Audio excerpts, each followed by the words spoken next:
Olá a todos, sejam bem-vindos. Hoje, na nossa aula, vamos falar sobre os diferentes astros que compõem o nosso sistema solar. Então, vimos anteriormente que o nosso sistema solar formou-se há cerca de 4.600 milhões de anos atrás. Vimos também que se formou a partir de uma nuvem de gases e poeiras que rodava sobre si própria e que cerca de 90 e tal por cento, 98% da matéria que existia foi constituir o astro, que é a nossa estrela, que é o Sol. A restante matéria aglomerou-se nos restantes astros que compõem o restante sistema solar. Então, o nosso sistema solar é constituído pela única estrela que existe neste sistema planetário, que é o Sol. Depois temos, por ordem de proximidade ao Sol, o planeta principal, Mercúrio, a seguir Vênus, Terra, Marte, Júpiter, Saturno, Urano, Neptuno e Plutão não é considerado atualmente um planeta principal e sim um planeta anão, como vocês já sabem da nossa aula anterior. Vimos que o nosso sistema planetário tem então aquilo a que se dá o nome de cintura de asteroides, que separa os planetas interiores, que são Mercúrio, Vênus, Terra e Marte. Também se podem chamar planetas rochosos ou telúricos, ou planetas terrestres. São semelhantes à Terra no que toca à sua superfície. Portanto, são planetas rochosos. Depois temos, para lá da cintura de asteroides, e a cintura de asteroides situa-se entre a órbita de Marte e de Júpiter. Portanto, para lá da cintura de asteroides temos os chamados gigantes gasosos, são os planetas gasosos. Planetas exteriores, portanto, há os planetas interiores que se situam entre o Sol e a cintura de asteroides e os planetas exteriores que se situam para lá da cintura de asteroides.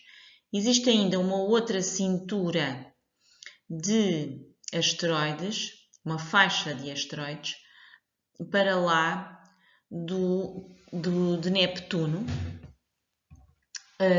que se designa de cintura de Kuiper. Mas isto nós vimos tudo anteriormente nas aulas. Não esquecer que a órbita dos planetas, portanto, ou melhor, a trajetória dos planetas em torno do Sol, nós damos o nome de órbita, certo? Portanto, as órbitas são as trajetórias dos planetas em torno do Sol, que em muitas representações aparecem como linhas. Não esquecer, no entanto, que isto são apenas linhas imaginárias e que o astro não executa aquele movimento tão direitinho e perfeito ali em torno do Sol. Saber também que essas órbitas são elípticas, portanto elas não são circulares, elas são elípticas em forma de oval e também são excêntricas, significa que o Sol não está no centro da órbita.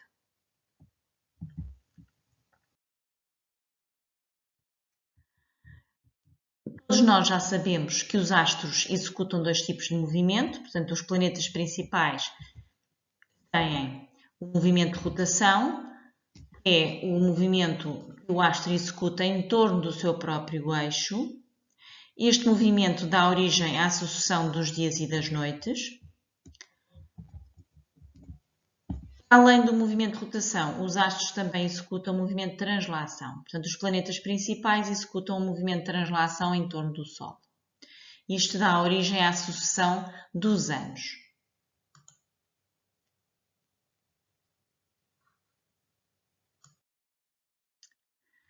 Na página 49 do vosso livro poderão ver um quadro onde estão representadas as características dos planetas do Sistema Solar. Os símbolos de cada um deles a massa comparativa com a da Terra, o diâmetro equatorial, a distância média ao Sol, o período de translação, que significa o tempo que demora a percorrer uma órbita em torno do Sol, o período de rotação, que significa o tempo que o planeta demora a efetuar uma volta sobre o seu próprio eixo, a temperatura média à superfície e o número de satélites naturais, assim como a composição geral da atmosfera de cada um deles. Esta tabela será sujeita a um escrutínio numa das aulas. Por curiosidade, vejamos aqui a inclinação do eixo de rotação dos diferentes planetas principais do nosso sistema solar. Portanto, o eixo de rotação é uma linha imaginária que atravessa o planeta do Polo Norte ao Polo Sul, passando pelo centro, e vejam que todos eles têm uma determinada inclinação, sendo que Mercúrio tem inclinação zero. Portanto, está quase na vertical. Enquanto que a Terra tem um eixo de inclinação de 23,5 graus. E vejamos aqui o Urano. O Urano tem uma inclinação de 98 graus. Significa que está praticamente deitado, não é? Pronto. Esta inclinação do eixo do planeta tem implicações ao nível da ocorrência das estações do ano. Planetas que não tenham quase inclinação não têm estações do ano. Também veremos isso mais adiante. Vamos então ver que outros astros existem no Sistema Solar, começando por satélites. Os satélites, designados os satélites naturais, são astros que giram em torno de planetas principais. O nosso satélite natural é a Lua, mas existem também, não esquecer, existem satélites artificiais. Como vocês já sabem, existem satélites artificiais de comunicação, portanto, para as telecomunicações. Existem satélites de meteorologia, de espionagem, de investigação, de fotografia e de reconhecimento. E existe a Estação Espacial Internacional.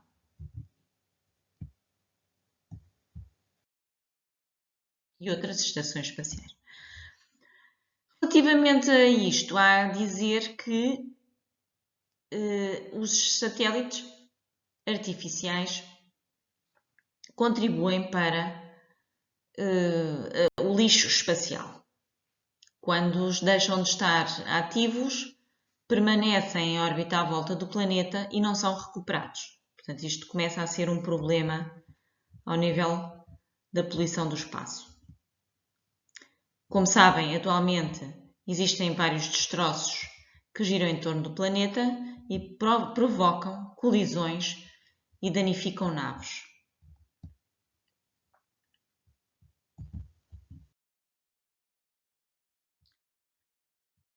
Um outro tipo de astro são designados os asteroides.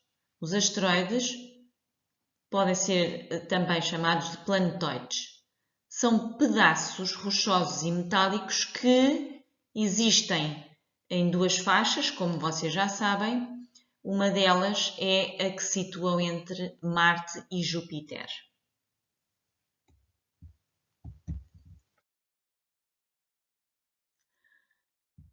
Outro tipo de astro são os cometas.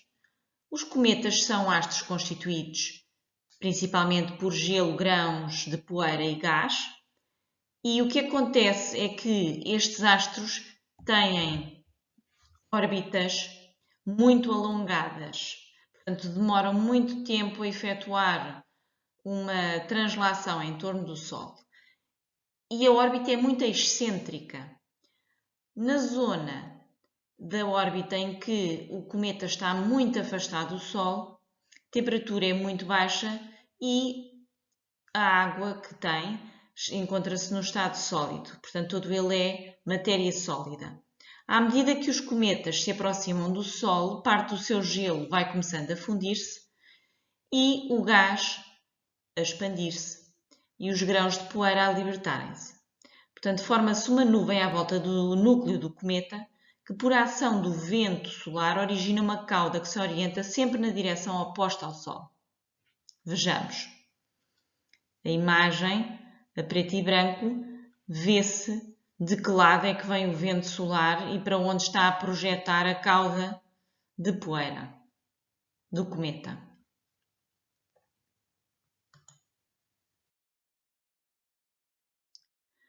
Por último, temos os meteoroides. Os meteoroides podem ser de dois tipos. Podem ser meteoros ou podem ser meteoritos. Os meteoros são rochas mais pequenas que ardem completamente quando atravessam a atmosfera terrestre. No céu noturno é possível observá-los e damos-lhes o nome de estrelas cadentes. Na realidade, não são estrelas que estão a cair. Antes, são rochas que entram à atmosfera e, devido à fricção, elas acabam por se extinguir, como se fosse um fósforo que arde. Já os meteoritos são também rochas que entram na atmosfera terrestre, mas devido às suas dimensões, elas não se decompõem totalmente durante a sua queda através da atmosfera e acabam por colidir com o solo terrestre, formando crateras. Vemos aqui algumas crateras de impacto de meteoritos. Uma delas, uma grande cratera que existe no Arizona, nos Estados Unidos da América, e depois podemos ver também que na Lua existem muitas crateras pelo simples facto de não existir atmosfera.